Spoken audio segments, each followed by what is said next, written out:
Once, there was a Zen master named Yoko who lived in a monastery nearby town with many monks. The rules of the monastery were strict, and one of them was to maintain complete silence all the time. Every monk who had joined the monastery had to take a vow of silence for 1 year.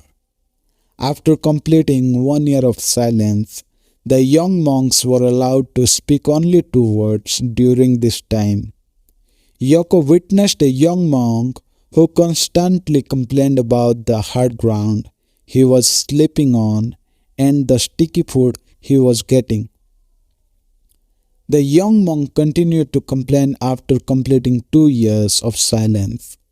Finally, in his third year, he quit the monastery, citing complaints as the reason.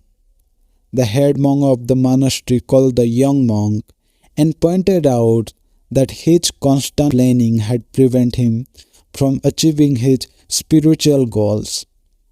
Yoko had been watching this situation with great interest and decided to talk the young monk before he left. Yoko said to the young monk, "I understand your pain, and it is not easy to live in the monastery. But please remember, the only way to achieve your spiritual goal is to stop complaining and start working towards self-improvement." The young monk listened to Yoko's word and realized that he had been focusing on what he lacked rather than what he had. He left the monastery but continued his spiritual practice and learned the true value of gratitude over the time. Years later, Yoko saw the young monk in the town and was impressed by his transformation.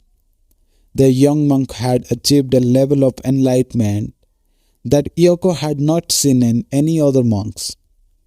He thanked Yoko for his words of wisdom, which had changed his life forever. The story of Yoko and the young monk teaches us that the path of spiritual enlightenment is not easy, and it requires us to embrace the principle of gratitude over complaining. We need to focus on what we have and work towards self-improvement to achieve our goals.